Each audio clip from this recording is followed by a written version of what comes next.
Brandon Gaudin here to tell you about what's new in gameplay for Madden NFL 17.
Hello, everyone. I'm Larry Ridley, and this is the NFL on EA Sports.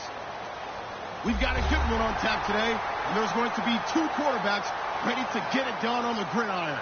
It's Smith's Chiefs going up against Brady's Patriots. So let's get you up to Foxborough as we check in with our commentators, Brandon Godden and Charles Davis. Thank you very much, Larry. We are here on a beautiful afternoon for football. Today, we're set for a good AFC matchup between the Kansas City Chiefs and the New England Patriots.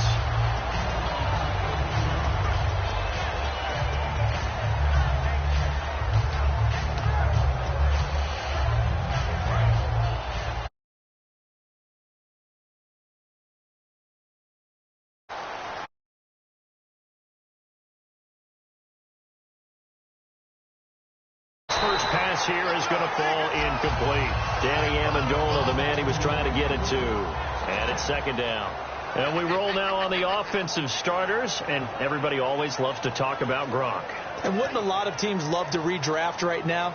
This guy went in the second round, yet no matter what, you've got a game plan for him when you're opposing him. Hey, check it. Watch the twist. Watch the twist. Let's go. 220. Now a first carry for LeGarrette Blount. Trying to run inside, but nothing there. Just a gain of a yard there, and now it'll be third down. So a third and... Throwing is Brady on third down. And he'll have his man. That's Edelman. And able to break one tackle, but then quickly brought down. But a nice little gain. Last year for Edelman, just below 100 receptions, 98, over 1,100 yards, 3 touchdowns. And, you know, this is a guy that gets a lot of pub for being that perfect receiver for Tom Brady and the New England Patriots. What's his role going forward? I think his role going forward is to be a bona fide #1 receiver in the NFL, meaning he's not just a Tom Brady receiver. He's that guy for anyone. And he spent so much time proving himself as he got into the league, just what you were talking about. Can I have a role here with New England? Now it's not just proving himself. It's continuing to develop in his craft. And I think he's going to just keep getting better and better. He never gave up on himself and his dreams, and he doesn't give up on any single play. So the run gets them the first, and now they operate with a fresh set of downs. And the wideout in motion. On first down, Brady. Got a man complete. It's Chris Hogan. And he gets this one to midfield before he's brought down. And when you're playing a quarterback with some experience and some moxie, you enter the danger zone when you decide to blitz him, because if he's able to diagnose as he did on that play, he can hurt you downfield. He reads defenses so well, doesn't he? He really does, and the best part about that play for him, I don't think that was his primary target. I don't think so either. I think he had the read, figured out where the blitz was coming from, and went to a secondary target for a really nice game. And LeGarrette Blount just does not go down easy. You know, from my experience as a defensive back, this was a difficult guy to try and tackle because of the force that he runs with, and he's not going to be daunted no matter it's the first quarter or the fourth quarter, Brandon. Well, what shocks me about last year, 18 touchdowns. I mean, the yards were pretty good, 1161. But when I think of New England, I don't think of a running back getting 18 touchdowns. You know, that to me, it was the combo that made the 2016 season for him. Most yards in his career, most touchdowns in his career by far. And he's the type of guy that, hey, you want to give it to me inside the 5? He doesn't believe anyone's going to stop him. And a new set of downs here after picking up the first on the ground. And he motions the wide receiver. Throwing on first down is Brady. To the right side, and he's got Edelman. The completion good for 3, and it's second down. And he's already got 2 catches on the opening drive. They know he's going to be a handful. And sometimes you game plan for that offensively. You want to make sure that guy touches the ball, and sometimes it just happens naturally. And then you change your game plan. When he has the hot hand, you keep going back to him because he's running routes with confidence as the game goes on. Only a yard of the pickup there, and it'll bring up a third down. Well, I think we know by now that every run is not going to be broken and get all the way to the end zone. But these short ones still have their value. You can still set up your play action and throw the football. You control the clock because you have the ball and they don't. And often the physicality sets the tempo for the game. Throwing now is Brady. The throw left side complete to Hogan. And he'll work it inside the 30 to the 29-yard line. And it appears they'll go for it here on 4th down. A big call on the game's opening drive. Now Brady. And this is caught. It's pulled in by Gronkowski. Just a 1-yard pickup on the play. And they're able to convert here on 4th and inches. And there it is, partner. Brady to Gronk, their first connection of the game. You think those two often in sync? I don't think there's any question about it. And, look, we know Gronk has a whole lot of fun, but he's deadly serious about his football, as is Tom Brady. Two great competitors, two fantastic players. And he'll be dropped at the 23 after a pickup of about 4. The linebacker, Derek Johnson, in on the stop. And this seemingly endless drive continues. Brady to throw on 2nd down. And complete on the right side to Bennett. They get 6 on the pickup there as the drive will continue.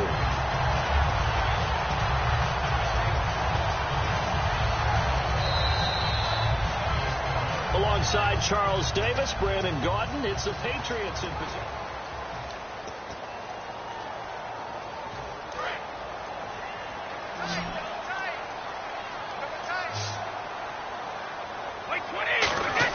Into the red zone, it's Brady. And now a fumble. Brady loses the football. The big man, get the oxygen tank ready.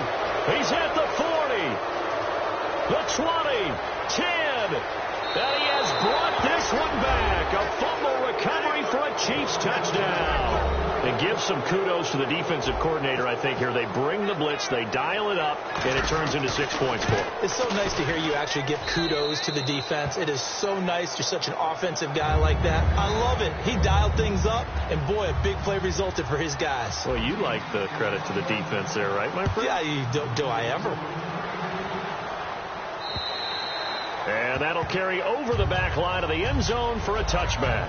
Okay, partners, New England comes out here to take the field on offense. This is such an interesting story, how they've been able to do it year after year after year. Guys talk about parity in the NFL. Well, New England has kind of transcended that parity, and they've done it with guys that you don't normally think of as household names. The parts keep changing for New England. That's the amazing part. On offense, all right? Offensive linemen change, receivers change, running backs change. You know the one constant is Tom Brady. And that's a huge deal for them. But to be able to do it in what you call the parity times, and you're exactly right, everyone's supposed to be pretty equal. New England still a top 10 offense year in and year out. In 2016, they were number 4, and that helped them with a number 1 ranked defense as well. He brought down right around the 37. Only 3 there on the pickup, but that's enough to move the chains. Tough day, tough sledding right there, and it's been that way the entire game. Not a whole lot of room to ramble for him. Yeah, you're right. It's been that way all afternoon. Didn't get a whole lot better there. Give him 3 on 1st down. It'll set up a 2nd and 7.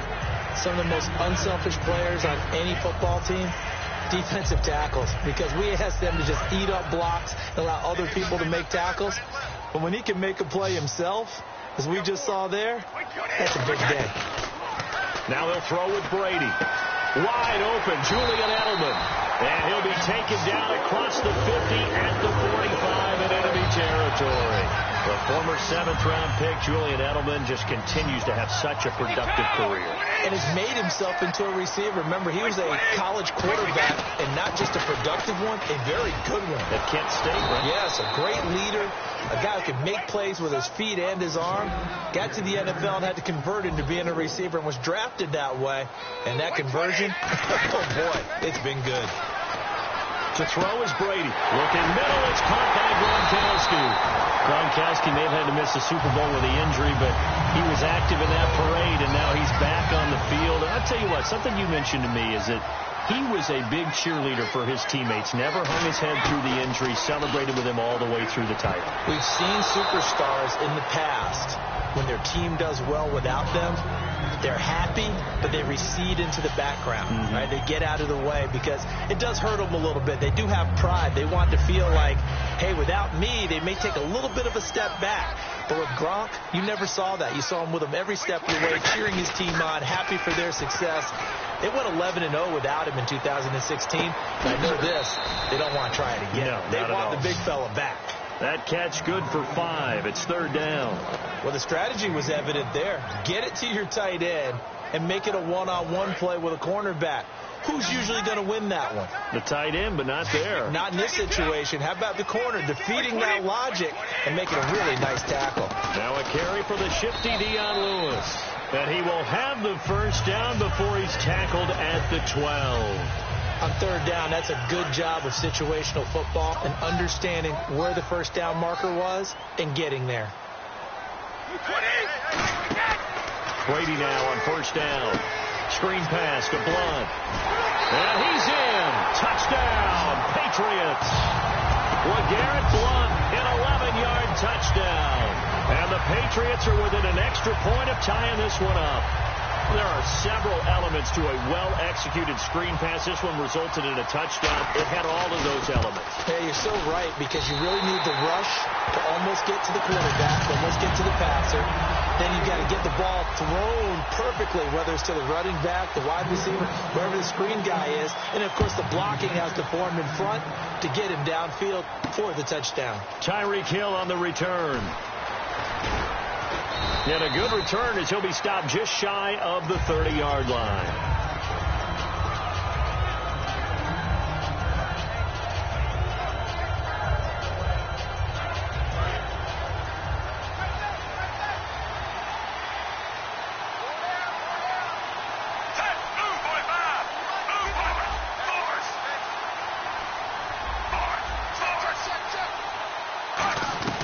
On 1st and 10, Smith.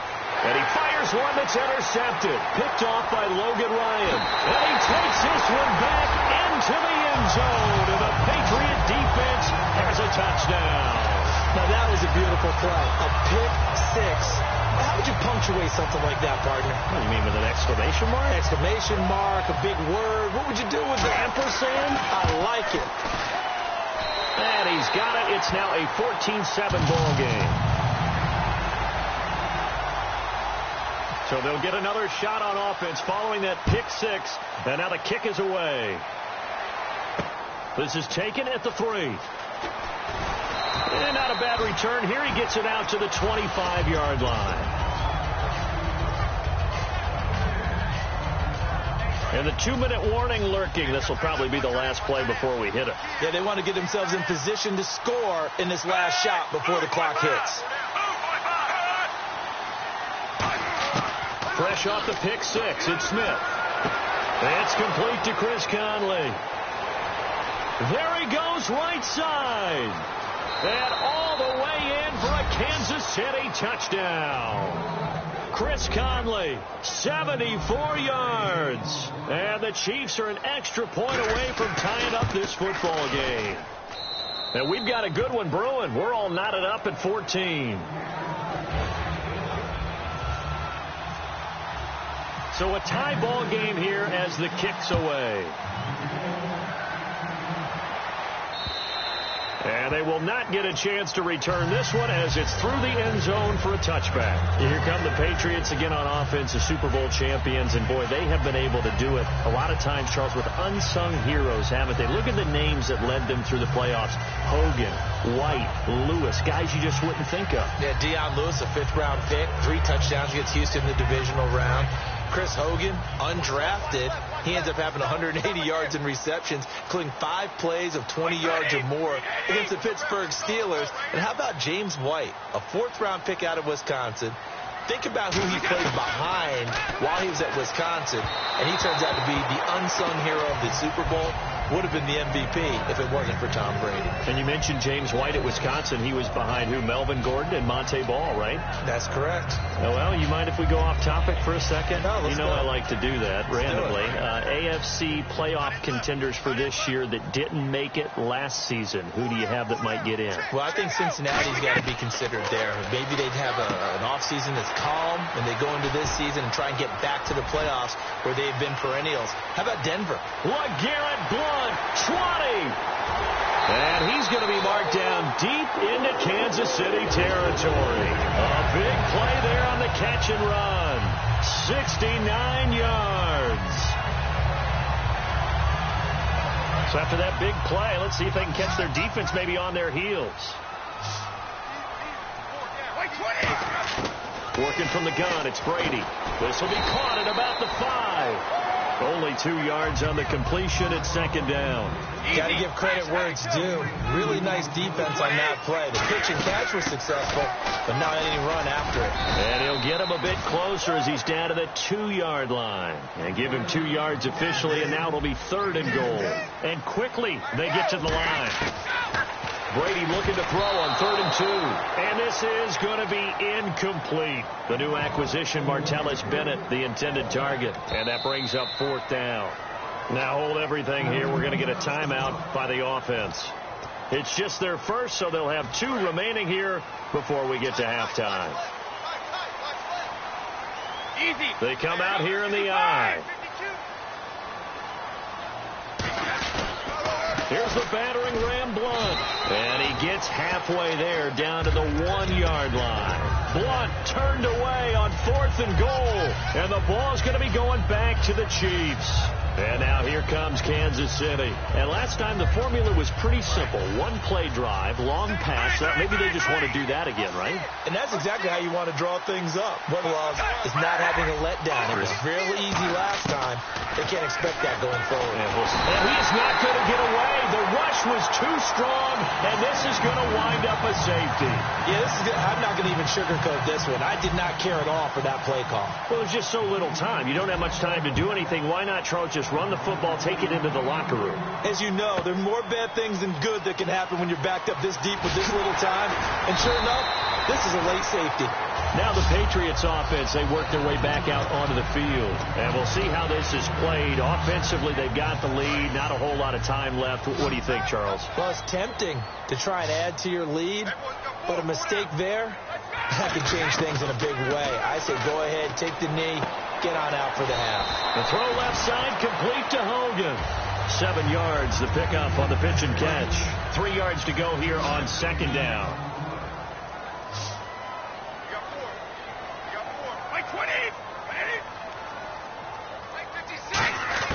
On 2nd down, here's Brady. Wide open, Julian Edelman. And he's taken down, but not before getting this across midfield and just shy of the 40. Now whistles come in. We're going to get a timeout here by the offense. So that means they're down to 1 remaining here as we head toward halftime. They come out 5 wide, 3 of them to the right side. Brady now on 1st down. And that's caught. It's Hogan. A gain of 6 there on 1st. An ex-teammate used to tell me all the time, I hate experienced quarterbacks because no matter what, you really can't hide what you're doing. And I think that right there, he knew right away where the blitz was coming from, where his primary guy was going to be, and he ended up going to a secondary target for a nice game. I was just going to ask you that. Now hold everything here. We're going to get a timeout by the offense. And with halftime on the horizon, they'll be out of timeouts from here forward. Gostkowski now for the Pats. And the Chiefs are going to signal for and be granted another timeout. So that means they're down to 1 remaining here as we head toward halftime. Gostkowski now for the Pats field goal try. From the right hash, it's a 46-yard attempt.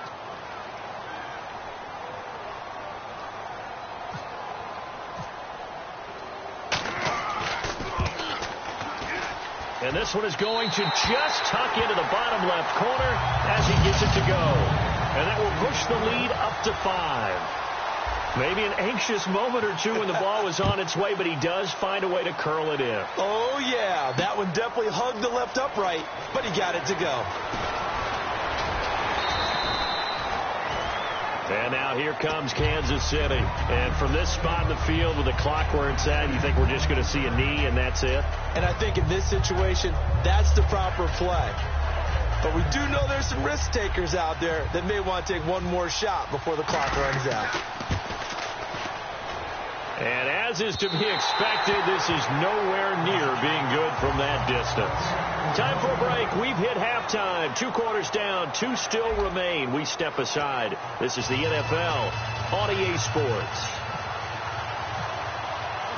Both teams appear ready for the fight ahead, and we resume action here in quarter number 3.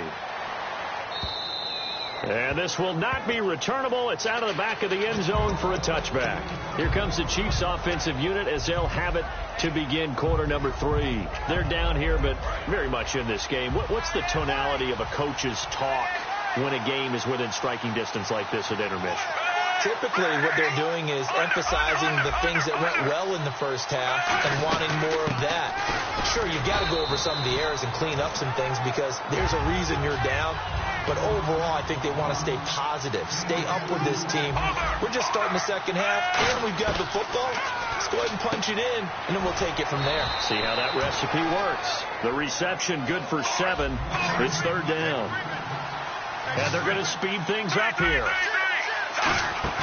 Play fake for Charles. Now Smith. And it's complete to Kelsey. And he will have a first down as they get him to the ground at the 37. 3 yards there, good enough to keep the drive moving.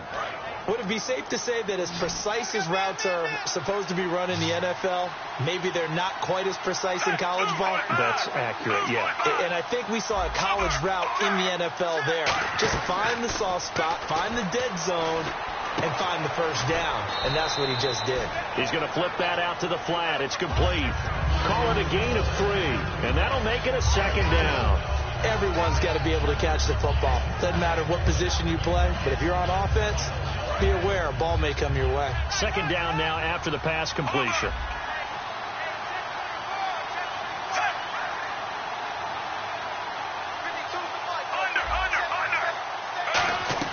To the air again, Smith. Out to the flat. That's complete to his running back. It'll be a pickup of just 2, and that'll make it third down. In order for a screen pass to break big, a lot of things have to come together and be well executed. But all it takes is one small thing to go wrong and keep it from being a big game. Throwing again is Smith. And he'll be hit as he releases it, and that'll fall incomplete. Third down is a down. Both sides know they absolutely have to win, and the name of the game for the defense is pressure on the quarterback. But pressure on the quarterback with contact, that's how you end up winning it. And no move to get the offense off the field. They're going on 4th and 5. They're going to go for it. It's Smith. And this is incomplete.